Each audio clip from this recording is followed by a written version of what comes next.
hablemos un poquito entonces a partir de este principio psicológico y antropológico y hablemos de este advisor. Salimos del tema de la conciencia para hablar un poquito de esta capacidad de deliberar, percibir y escoger como parte del fenómeno psíquico o psicológico que tenemos cotidianamente.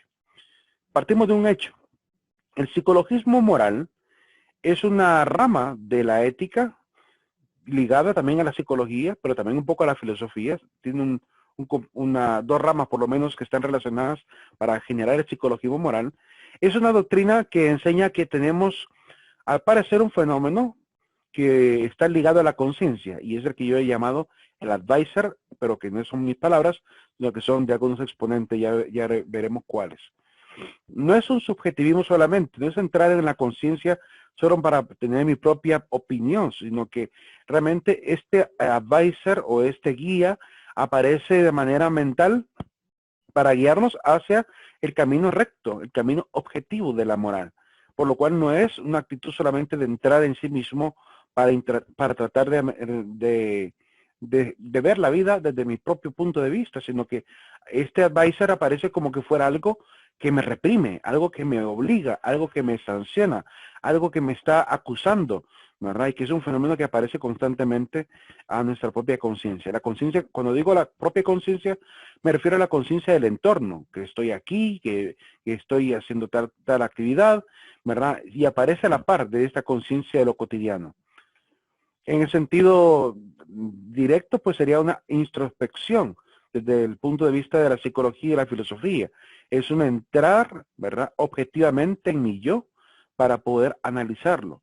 Y este fenómeno pues genera soliloquios, ¿verdad? Y afirma que los soliloquios son el momento en el que el alma se desdobla, como que aparece alguien más aparte de mí, a que llamamos el advisor o el guide, el que aparece como que fuera un demonio o un genio, como diría Aristóteles, ¿verdad? O un ángel que se aparece a la par de mí, ¿verdad? Para auditar mi mente, para analizar mi mente, para acusar y juzgar mi mente. Y es algo que todo el mundo lo percibe. Quien no ha tenido la experiencia de estos soliloquios, ¿verdad? Pues sería solamente que fuera un niño. Pero la mayoría de gente ya ha tenido momentos en los cuales se ha detenido y de repente aparece algo que le dice a uno, puchica Juan Manuel, ¿verdad? No tenías que haber hecho esto. Pucha Juan Manuel, ¿verdad? Tenías que cambiar esto. Ese fenómeno que ocurre cuando me digo a mí mismo, en palabras muy vulgares, en palabras muy comunes, el puchica, ¿verdad? El qué pasada, ¿verdad? El qué barbaridad conmigo, el no debía haber hecho esto. Esa acusación que me hago a mí mismo mentalmente es lo que llaman los psicologistas morales el soliloquio. El momento en el que aparece este advisor como que fuera un auditor de la mente para decirnos si estuvo bien o estuvo mal lo que hiciste. No debiste haberle dicho esto a esta persona, debiste haber bajado la voz, te faltó hacer esto, no puedes seguir haciendo esto. Esa frase que nos decimos constantemente, ¿verdad? Pareciera como que hay alguien más a la par nuestra diciéndonos, ¿verdad? Juan Manuel, lo hiciste mal, tenés que cambiarlo, ¿verdad? A esto le llamamos el advisor o el auditor de mente. Algunos pensadores que proponen esta idea del advisor son David Hume, son precursores del psicologismo moral. David Hume es un empirista. En el Tratado de la Naturaleza Humana nos habla un poquito de este guía o de este ser que aparece, ¿verdad? Este guide le llama a él. Y Adam Smith, también en la teoría de los sentimientos, en 1759, nos habla de estos soliloquios, de la importancia que tienen para la mente. Para que vean que Adam Smith no solamente era economista, también era filósofo. Este espectador que aparece ahí desinteresadamente para ayudarnos a rectificar, para ayudarnos también a vigilar lo que somos o lo que deberíamos de hacer.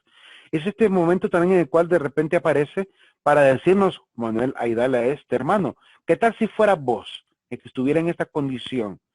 ¿Qué te gustaría que hicieran los demás? Este que te empieza a recordar la regla de oro, haz a otros lo que quieras que hagan para contigo.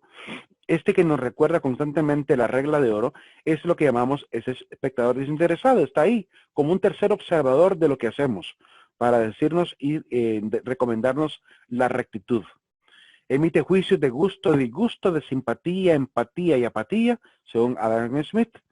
Tiene dos intereses, el acto mismo y despertar la simpatía con él, según David Hume. Esta simpatía para con él corrige el egoísmo del primer interés y con esta actitud nace la moral. Cuando yo soy capaz de verme a mí mismo en el otro, es decir, que soy capaz de ver en el otro la realidad, como si fuera un espejo, como aparece en la caricatura, que me veo a mí mismo y digo yo, ¿y si yo fuera? ¿Y si fuera mi hijo? ¿O si fuera mi hija? ¿Si fuera mi papá? ¿Si fuera mi mamá? Cuando veo un ancianito pidiendo en la calle, cuando veo un niño pidiendo en la calle, de uno se pregunta, ¿verdad? ¿Qué pasaría si fuera alguien que realmente amo y que y que conozco, ¿verdad? ¿Cómo me gustaría tratar a esa persona? Entonces despierta en mí esta empatía. En la psique, pues se reflejan estas impresiones que causamos a los demás y a la vez vamos juzgando la conducta, nuestra propia conducta, la vamos poniendo en tela de juicio para producir en ellos pues sentimientos de aprobación. Entonces yo mismo me puedo premiar a través del advisor, puedo perfectamente decirme, estuvo bien, ¿verdad? Qué bien lo hiciste. Es decir, que esa parte un poco ególatra también aparece por el advisor. Empiezo a echarme porras a mí mismo, a pegarme palmaditas en la espalda por lo bien que hice, ¿verdad? Por lo bien que se siente poder haber hecho una obra buena. Entonces, esto también nos ayuda, no solamente está para ayudarnos a sentir culpa, también nos ayuda a sentir satisfacción, a sentir aprobación de los actos morales que hemos hecho. Los que ya, por ejemplo, han colaborado con la actividad que tenemos de hacer la obra de caridad por algún hermano desprotegido, ya habrán sentido este sentimiento de aprobación, este sentimiento de satisfacción, de el simple hecho de ver la cara de los hermanos que reciben nuestra ayuda, por muy poca, por mucha que sea, pero esa satisfacción de ver el rostro de los hermanos que han estado tal vez en necesidad, ver una mano amiga que les auxilia, seguramente ha de haber generado en ustedes ya esta satisfacción y nadie nos puede robar esa situación. Ese ya es un primer premio, ¿verdad? Que recibimos a partir del acto que realizamos. Es un primer premio. No lo hacemos por eso, no lo hacemos por andar sintiéndonos aprobados mentalmente por nosotros mismos o por andar sintiendo esta satisfacción. Lo hemos hecho, de hecho, la mayoría de ustedes que ya lo han hecho, no lo han hecho ni siquiera por los puntos, sino porque dicen, bueno, vamos a venir a la actividad y lo vamos a hacer. Es decir, que ni siquiera están buscando una autoaprobación, pero aunque no lo queramos, va a aparecer. Ese fenómeno tercero de observación va a aparecer y nos va a hacer sentir bien, ¿verdad? Y los que no lo han hecho lo van a sentir también y se darán cuenta que con el momento en que ya hagamos el acto y la obra, aparecerá ahí ese fenómeno psicológico diciéndonos qué excelente, ¿verdad? Y qué bueno que lo hice, qué bien se siente. Y ya he tenido incluso a chicos que me han enviado las fotografías y me han dicho lo bien que han sentido haber hecho la actividad. Lo que se siente en ese preciso momento. A veces es un poco inexplicable. No sabemos con mucha certeza explicar lo que sentimos, esa satisfacción que da. Pues aparece este espectador desinteresado tanto para ayudarnos a sentir simpatía o empatía, como para también prevenirnos de lo malo que hacemos. Así, por la simpatía nos introducimos en la vida de los hombres y por la empatía aprendemos a juzgarnos desde el punto de vista de ellos.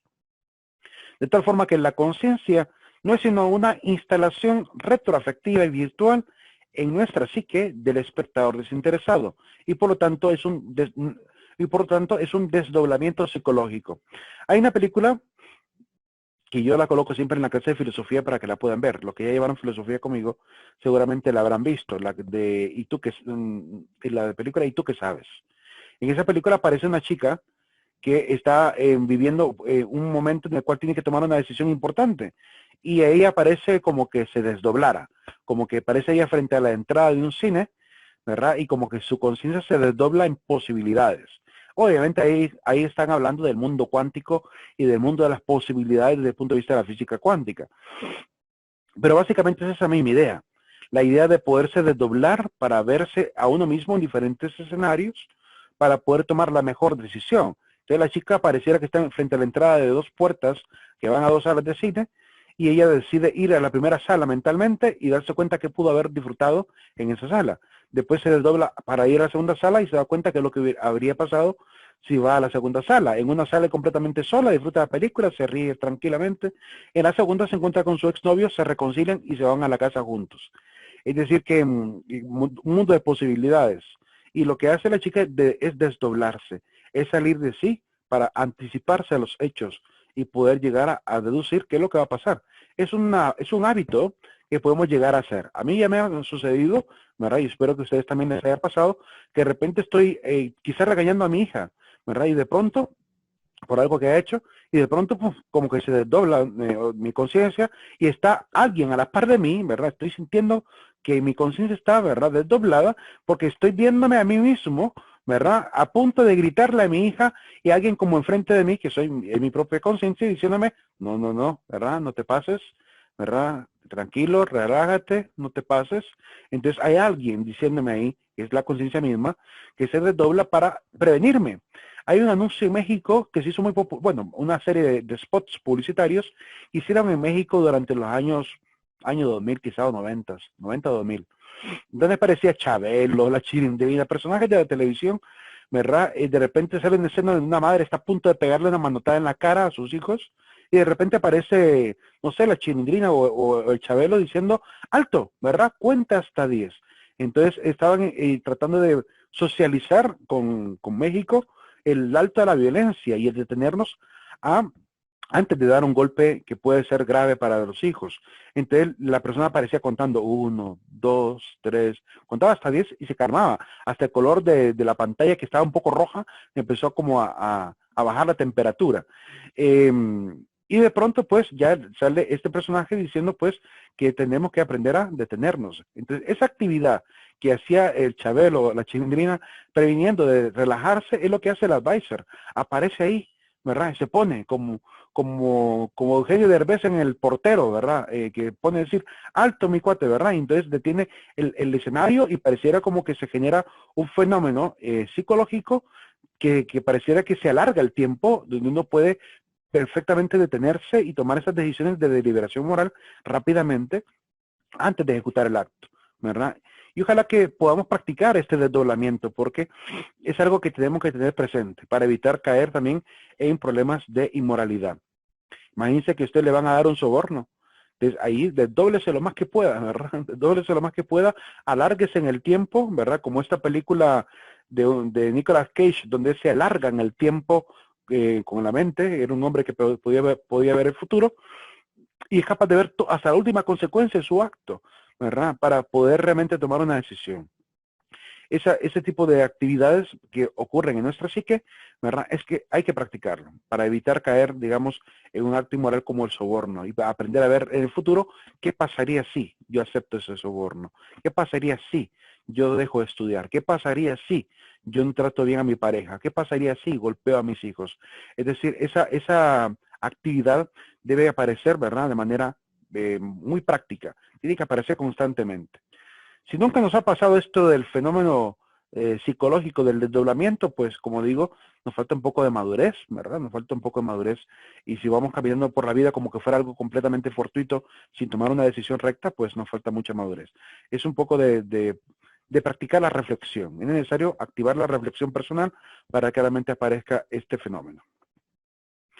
¿Cómo he cultivado mi conciencia? Aquí viene una actividad que les voy a pedir que la trabajen ahorita. Bueno, que no ahorita, que lo trabajen hoy y me lo envían hoy mismo. Es una actividad. Ojo, no tiene puntaje hacer esta actividad, pero sí puede bajar 2 puntos del acumulativo no hacerla. Es decir, es obligatoria hacerla. Sí o sí, hacemos esta actividad. Esta actividad es personal, ¿verdad? Es muy individual, pero la vamos a compartir, eso sí, vamos a compartirla. Y lo vamos a compartir por medio de WhatsApp. No va a ser a través del Moodle, sino a través de WhatsApp. Así que cada uno, al tiempo que realmente considere disponible, durante este día, antes de las 8 de la noche, durante este día tendrían que haber compartido en el grupo de WhatsApp lo siguiente. Primero, van a escribir 3 reglas básicas de su vida. Ustedes, si no las tienen, las van a definir, ¿verdad? La idea es que si no las tienen, las van a definir. 3 reglas que usted quiere cumplir siempre en su vida. Algo que, por ejemplo, una regla de mi vida, amar siempre a Dios. Una regla de mi vida, dedicarme a dar el 100% siempre en mis estudios. Puede ser una regla básica de mi vida. Una regla de mi vida, decir siempre la verdad. Puede ser una regla básica. Ustedes deciden cuáles quieren como reglas básicas de su vida. Además, van a dar 3 objetivos alcanzables que consideras que podrían fortalecer tu carácter. Es decir, ¿cómo podrías tú fortalecer tu carácter? Leyendo buenos libros, viendo las mejores películas que tengan que ver con el drama de la vida, la reflexión de la vida, ¿cómo se llama? Leyendo la Biblia, ¿verdad? Yendo a la iglesia constantemente. ¿Qué actividades, ¿verdad? Como parte de estos objetivos podrían fortalecer tu carácter? ¿Cómo crees que tú puedes mejorar? 3 nombres de personas que influyen positivamente en tu carácter y por qué. Aquí cuando digo personas, bueno, quiero que lo dividamos entre personas comunes, es decir, de nuestra propia vida, para distinguirlas de las personas famosas, porque también quiero que enumeren 3 personas famosas que influyen positivamente en tu carácter y por qué. Es decir, si tú colocas tu mamá o tu papá, ¿por qué? Porque ellos influyen positivamente en tu carácter. ¿Qué obtienes de ellos? ¿Qué te da tu papá? ¿Qué te da tu mamá? Porque influyen ¿Serían 6 positivamente. entonces, ingeniero? Serían 6 personas, 3 comunes que Ok. conozcas en tu vida cotidiana y 3 personas famosas que te inspiran, ¿verdad? Todos tenemos personas famosas, políticos, filósofos, literatos, poetas, actores o actrices, ¿verdad? Personajes de televisión incluso, ¿verdad? Personajes ficticios incluso. Hay gente que dice, a mí me gusta ser como Superman, ¿verdad? ¿Por qué? Porque es un hombre que lucha por la justicia, ¿verdad? Es un hombre que, a pesar de ser Superman, se esconde bajo la humildad de un Clark Kent. Es decir, que esa actitud de Superman, hay gente que puede ver en Superman un ejemplo de carácter, ¿verdad? Entonces, puede ser ficticio, no importa el personaje que sea.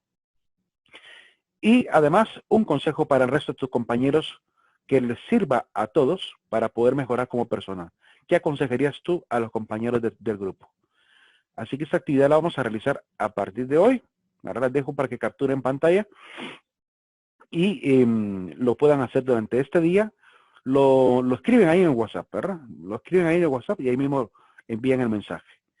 Entonces, antes de las 6 de la tarde, de las 8 de la noche, tienen que estar puesto esto en el WhatsApp, ¿verdad? Y yo también voy a tratar de compartirles mi propia opinión de lo que yo tengo en mi vida. También yo voy a compartir lo que yo tengo, ¿verdad? Así que seguimos con lo siguiente. ¿Ya capturaron pantalla? Para que se queden con ello. Sí, ingeniero. Ok, proseguimos. Hablamos de 3 grandes fenómenos muy vigentes, importantes y vigentes, ahorita en el siglo XXI. Y son sistemas que han generado problemas. Algunos de ellos son muy objetivos, algunos de ellos intentan ayudarnos a ser mejores personas, pero hay gente que por seguir estos ideales, estos sistemas se han extraviado extremadamente. Por lo cual son sistemas un poco ambiguos, que no tienen tanta objetividad, pero que por un lado pareciera que vamos por buen camino, pero nos extraviamos tarde o temprano. Vamos a hablar del determinismo, del relativismo y el utilitarismo. Comenzamos con el utilitarismo primero. El fundador del utilitarismo es Jeremy Bentham. Jeremy Bentham es considerado el padre del utilitarismo, aunque su principal sistematizador es John Stuart Mill.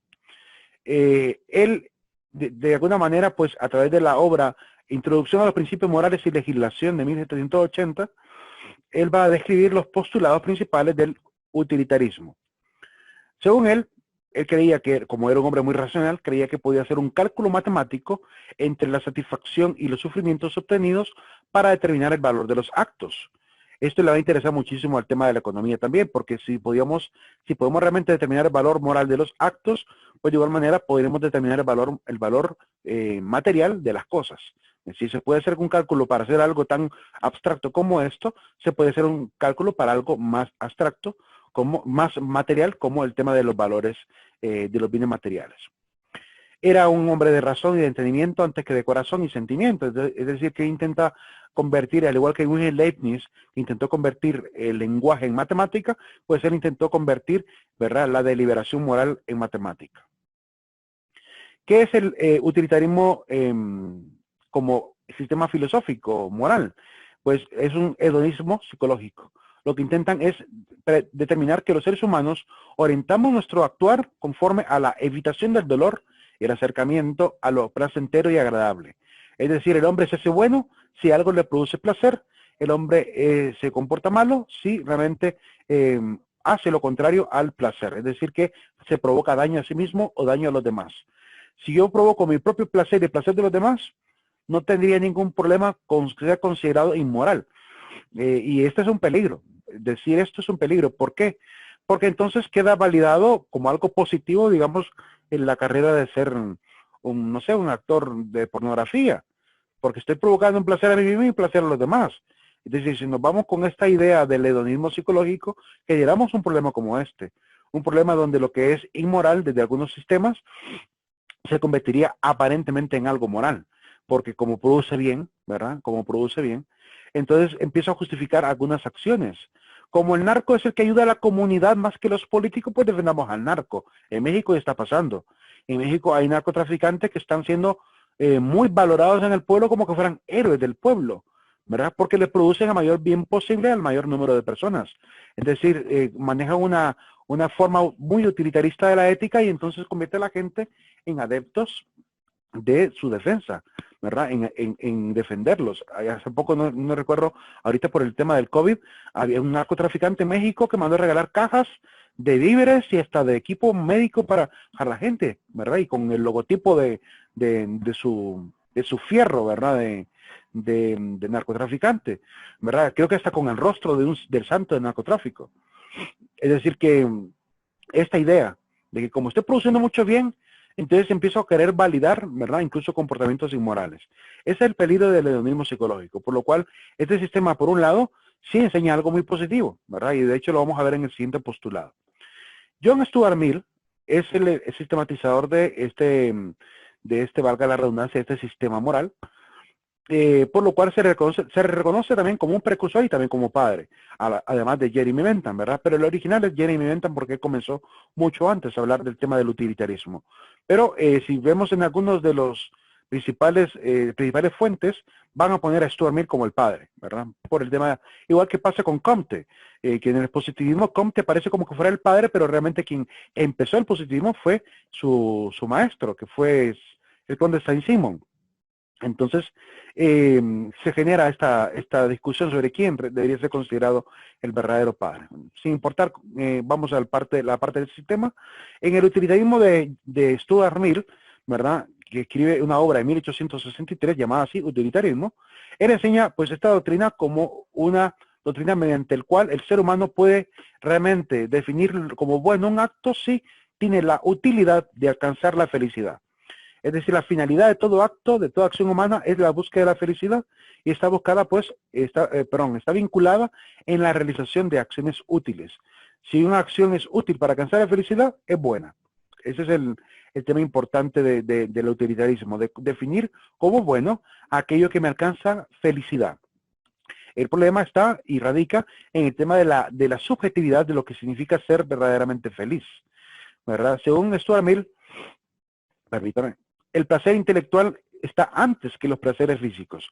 Eso es algo positivo, que va a ser rectificado, para evitar quizá un poquito esta ambigüedad de dejarnos llevar por lo bueno materialmente hablando. Entonces, buscar el placer intelectual es aún más sublime y rara vez se comete errores en la búsqueda de este placer intelectual. Rara vez.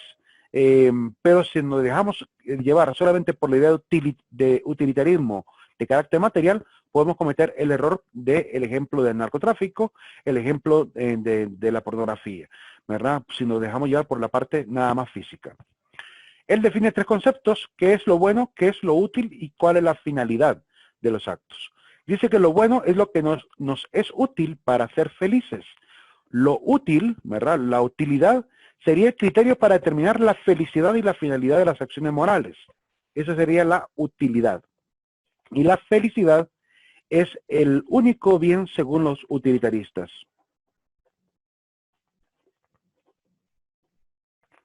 Es el único bien según los utilitaristas, el tema de la felicidad. Ya, de hecho, el primer utilitarista se podría decir que es Aristóteles, que él fue el primero en hablar del bien único, del bien último de todas las acciones, que es la felicidad. El postulado principal del utilitarismo es que hay que lograr la mayor felicidad para el mayor número de personas. Este es el principio fundamental del utilitarismo. Nuestras acciones influyen sobre otros. Es un efecto dominó de lo que yo realizo con cada acción. De hecho, hombres como Adam Smith van a hablar muchísimo de esto, de la idea del equilibrio, de donde yo, si hago algo, ¿verdad?, que provoca carencia o detrimento, ese detrimento o carencia lo sufre mi prójimo. Es decir, lo sufre realmente otra persona en la balanza social. Es decir, si alguien acapara, el otro es el que se queda sin nada. Entonces, es un equilibrio, ¿verdad?, en el tema de la parte económica que se puede entender mucho mejor desde la economía. Pero también creemos que desde la moral, también una acción que yo realice puede llegar a desembocar en múltiples consecuencias que pueden ser fatales para la humanidad. El efecto mariposa, ¿verdad? La idea del efecto mariposa es lo que realmente intentan explicar. El efecto mariposa, no sé si han leído un poco acerca de ello. Consiste en la creencia de que el aleteo de una mariposa podría desencadenar en una catástrofe mundial, es decir, podría llegar a generar un huracán, por ejemplo. El simple aleteo de una mariposa tendría el efecto dominó suficiente para poder generar quizá la aparición de un tornado. Pareciera un poco hilarante y quizá un poco exagerado decir que una mariposa puede provocar un huracán, pero pensémoslo de esta manera. Cuando la mariposa aletea, genera ondas. Y estas ondas se pueden ir acumulando. Y un aumento de una onda sobre un trayecto de una circulación de aire podría ser suficientemente vasto para poder empezar a generar y desencadenar toda una consecución de efectos de viento moviéndose hacia un rumbo. Y esto podría generar un torbellino. Es decir, que no es tan exagerado. De hecho, la película famosa, no sé si de Pixar, que es esta famosa película B-Movie, la película de B-Movie tenía este objetivo. El objetivo de hacernos considerar, ¿verdad?, que el exterminio de las abejas podría generar todo un efecto dominó sobre la humanidad, la desertización, ¿verdad?, la pérdida de polinización. Y si las abejas decidieran no trabajar o extinguiéramos las abejas, dicen, podríamos generar la extinción de las plantas. Entonces, este efecto dominó que vemos en la naturaleza también puede ocurrir en los actos humanos. Hay otra película muy bonita, que se la recomiendo si no la han visto, que se llama Cadena de Favores. Se la recomiendo. Es el otro lado de la moneda. Si un acto puede generar algo que puede ser negativo, también un acto positivo podría desencadenar muchos más positivos. Si yo, por ejemplo, soy heroico, alguien que me vea podría llegar a sentirse llamado a ser heroico. Y esto podría desencadenar una serie de personas que van enseñando a otros a ser heroicos. Pues el tema de cadena de favores tiene que ver con eso. A un niño se le ocurre la idea de que en vez de pedir, ¿cómo se llama? Si yo recibo algo bueno, me vería en la obligación de hacer 3 actos buenos hacia otros. Entonces, así generaríamos una cadena de favores donde quien ha recibido un favor regala 3 favores más. Y se genera pues todo un efecto dominó bien interesante en la película, ¿verdad? Que no les quiero arruinar el final, tienen que verla. Y quien no ha visto esa película y no ha llorado con esa película realmente no tiene corazón. Es una película genial, se la recomiendo muchísimo. Cadena de favores. De repente se les paso algún enlace por ahí, porque es de los años 90 la película, ¿verdad? El chico que salió en la película ya es un hombre de 20 y pico de años, o 30 y pico de años, por lo cual es fabuloso. Es el mismo niño de la película que sale en la película de, ¿cómo se llama? El niño que dice, veo gente muerta, con Bruce Willis. Ese mismo niño que sale en esa película. La felicidad de otros es tan importante como la mía, por tanto trabajo también por la felicidad de los demás. Este es el llamado del utilitarismo. Ayuda a la mayoría porque tarde o temprano eso va a desembocar en mi propia felicidad. Se trata entonces de poder calcular las consecuencias de toda acción, malas y buenas, y si lo bueno supera lo malo, entonces la acción es moral, ¿verdad? Si yo, por ejemplo, voy a hacer una actividad, esa actividad puede tener consecuencias positivas y negativas, pero son más las positivas, es viable. Es decir, puedo hacerlo perfectamente. Esa es la manera como algunos incluso evalúan, por ejemplo, el tema de la guerra.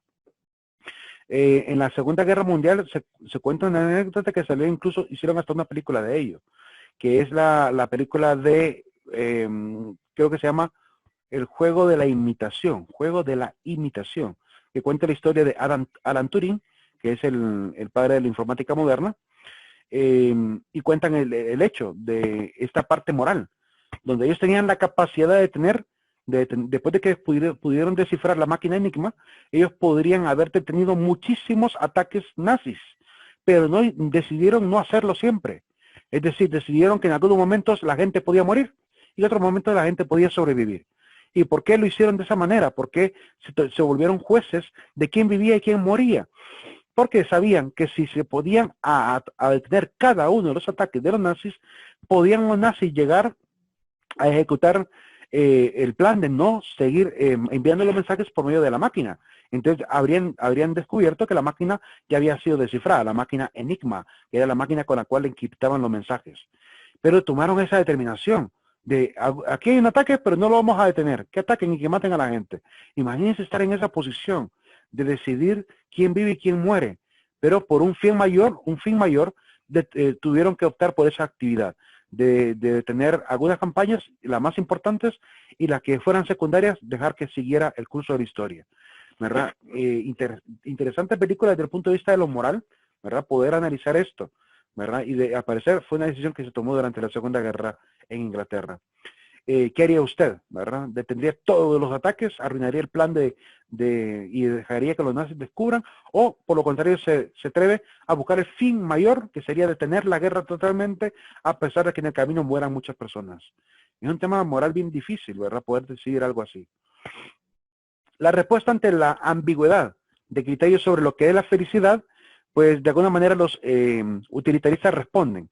No se trata de contribuir a la felicidad de cada uno, sino de asegurarse al menos de no intervenir en la libertad de los demás. Entonces, es la actitud que toman estos utilitaristas.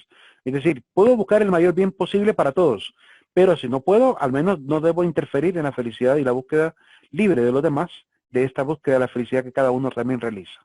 Entonces, aquí tenemos en la caricatura tres grandes filósofos moralistas. Tenemos a Aristóteles proponiendo la virtud, a Immanuel Kant proponiendo el deber y a John Stuart Mill proponiendo la utilidad. Tipo de utilitarismos. Hay un utilitarismo que es negativo, que vamos a definirlo a continuación. Es evitar la mayor cantidad de dolor. Fíjense que aquí no es hacer la mayor cantidad de bien, sino evitar el máximo dolor y daño para el mayor número de personas. Por eso se llama negativo, porque lo que hace es evitar un daño. A veces es necesario hacer lo que se debe hacer, aunque sea malo, si genera bienes mayores. Aquí ya hablamos del tema de la guerra, lo que venía proponiendo. Pero hay gente que, por ejemplo, ante el tema de la enfermedad, guiado por este utilitarismo negativo, dice, es preferible mejor, ¿verdad?, cortar la vida de la persona a que siga sufriendo la enfermedad. Eso ha generado el problema de la eutanasia hoy en día. Una posición como esta ha generado el tema de la eutanasia. Y es tremendo porque ha generado una gran polémica, ¿verdad?, desde el punto de vista de la misma ética. Hay países donde ya la eutanasia es legal, donde la gente perfectamente, ¿cómo se llama?, ha aprobado, ¿verdad?, ha aprobado el hecho de que alguien muera durante una enfermedad terminal. ¿Quién se ha vuelto juez en este mundo para decidir semejante cosa? Pero hay gente que realmente opta y gente que incluso decide por ella misma llegar a esta decisión.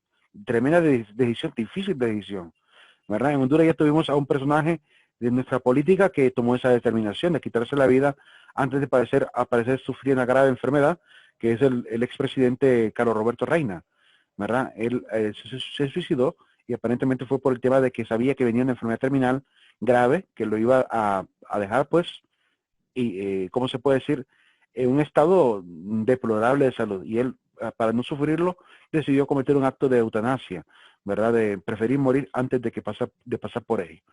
Lamentable que la gente llegue a esa determinación, pero la pregunta es, ¿quiénes somos también para juzgarlo? Por una sencilla razón.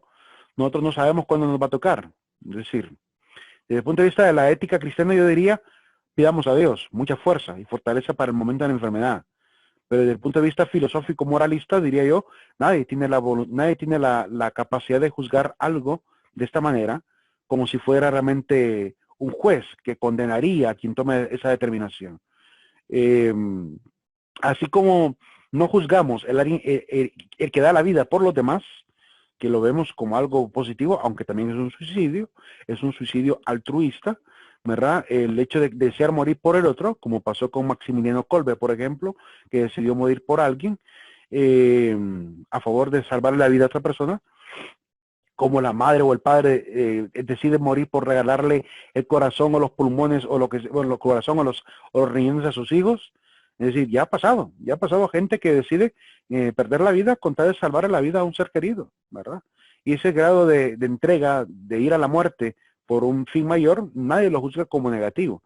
Es decir, que lo vemos como algo, un acto heroico, ¿verdad? Entonces, en este aspecto, si no vamos a juzgar la eutanasia como un acto heroico, al menos no lo juzguemos, ¿verdad? Dios sabe cómo verá esta situación y Él sabrá cómo determinar el grado de culpabilidad de esto. Por lo cual, simplemente lo dejamos así, ¿verdad? En una decisión que depende de Dios, nada más. Sin embargo, es doloroso ver que alguien llegue a este extremo, ¿verdad? De tomar esa determinación. Está también el utilitarismo de acto, y afirma lo siguiente: plantea que el mejor acto es el que lleva consigo la máxima utilidad. El mejor acto que debemos buscar es el que produzca mayor bien posible.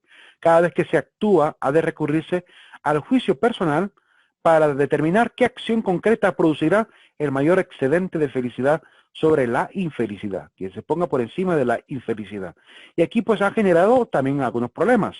Por ejemplo, está bien pensar que la cirugía está bien, ¿verdad? Es importante hacer la cirugía cuando se trata de rescatar o de colocar un nuevo órgano. Pero cuando trabajamos el tema por ejemplo, hay gente que decide primero utilizar medicamentos antes que una cirugía, que podría acabar de raíz con el problema. Hay gente que dice, no, mejor por medicamentos. Es un acto de decisión.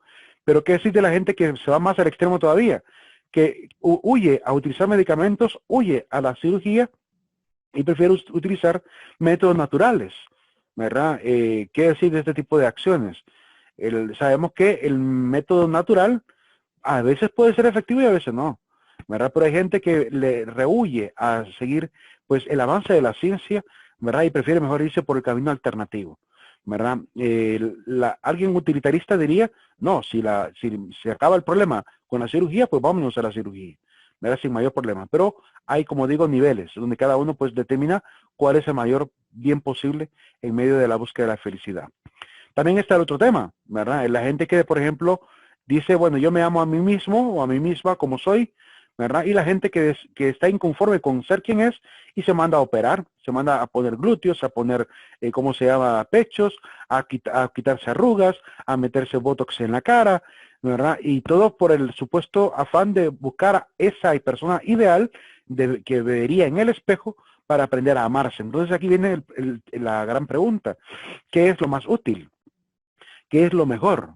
¿Qué me da máxima utilidad? ¿El aprender a amarme tal como soy o el someterme a este encarnizamiento terapéutico, de encarnizamiento humano, de mutilarme, de cambiarme mis órganos por querer ser quien supuestamente quiero ser?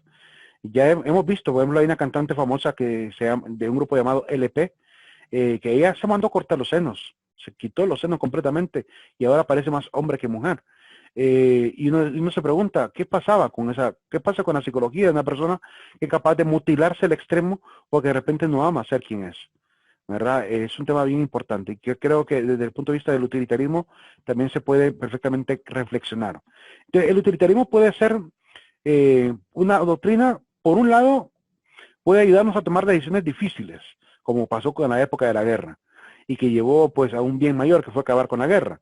Pero por otro lado nos puede llevar a esta cierta ambigüedad, a una cierta ambigüedad moral, que si no sabemos conciliarla bien y llevarla con una rectitud y una objetividad, podemos llegar a acarrear graves consecuencias para nosotros mismos, ¿verdad? Hay gente que por dejarse llevar con la búsqueda de este ser ideal en el espejo, ha llegado a deformar su cuerpo. Y hemos visto casos extremos de gente que ha deformado con cirugía su cuerpo con tal de ser realmente más aceptable para sí mismo.